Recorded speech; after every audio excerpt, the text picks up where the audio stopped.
বাংলার ক্রিকেটে এখন হটকেক রিশাদ হোসেন। গত টি-20 বিশ্বকাপে দারুণ পারফরমেন্স করার পর এবার ডাক পেয়েছেন বিগ ব্যাশে। শুধু এখানে ডাক পেয়েই থেমে থাকেননি, এরপর ডাক এসেছে জিম আফ্রো টি10 লিগ হতেও।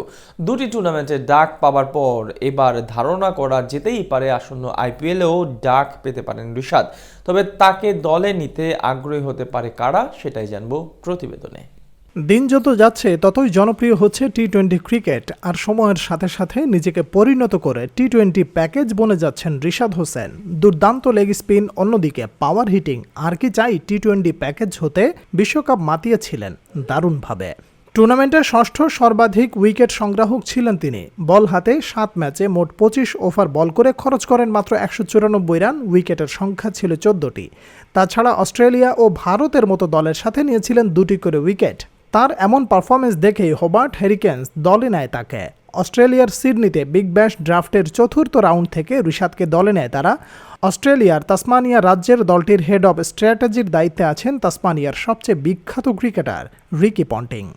এখানেই শেষ নয়, 8ই সেপ্টেম্বর জিম আফ্রো টি10 লিগের দ্বিতীয় আসরে প্লেয়ার্স ড্রাফট হলেও আনুষ্ঠানিক বিবৃতিতে গত শুক্রবার অংশগ্রহণকারী 6 দলের সরাসরি চুক্তিবদ্ধ ক্রিকেটারের তালিকা প্রকাশ করে কর্তৃপক্ষ, যেখানে সরাসরি চুক্তিতে রিশাদকে দলে নিয়েছে হারারে বোল্ট। কানাডা লিগে ডাক পেয়েছিলেন, তবে যেতে পারেননি। এবার 2টি লিগ থেকে ডাক পেলেন। সামনে আসবে আইপিএল, এবার সেখানেও আসতে পারে ডাক, খুলে যেতে পারে সম্ভাবনার দুয়ার। আগামী মাসে ভারতের বিপক্ষে 3টি টি-20 ম্যাচ আছে বাংলাদেশের, সেখানে পারফর্ম করতে পারলে 90 ভাগ নিশ্চিত হয়ে যাবে। তবে সাম্প্রতিক অবস্থা বিবেচনায় আসন্ন নিলামে কোন সব দল আগ্রহ দেখাতে পারে তাকে নিয়ে, সেই তালিকায় সবার আগে আসতে পারে চেন্নাই সুপার কিংস। কেন তারা দলে চাইতে পারে তার বড় কারণ চিপকের উইকেট। যেহেতু গত কয়েক বছর ধরে মিডল ওভারে স্পিন বোলিং দিয়েই প্রতিপক্ষকে আটকে রেখেছে চেন্নাই, সেটার জন্যই তাদের রিশাদ হতে পারে বড় সংযোজন। বিশেষ করে ফিনিশিং স্কিল তো আছেই। এদিকে স্বর্গ হচ্ছে হায়দ্রাবাদের home ground Rajiv Gandhi stadium. হায়দ্রাবাদে সবসময় অলরাউন্ডারদের জন্য গুরুত্ব দেয়া হয়, তাই যদি এই মৌসুমে তারা টার্গেট করে রিশাদকে, তবে অবাক হওয়ার মতো কিছুই থাকবে না। ব্যাটিং ও বোলিং দুটিতে অবদান রাখতে পারেন টাইগার এই ক্রিকেটার। আরেকটি দল হতে পারে বর্তমান চ্যাম্পিয়ন কলকাতা নাইট রাইডার্স। বছরের পর বছর ইডেন গার্ডেন্স যেন স্পিন বোলারদের জন্য স্বর্গ হয়ে এসেছে, সেই ভাবনা মাথায় রেখে নেওয়া হতে পারে রিশাদকে।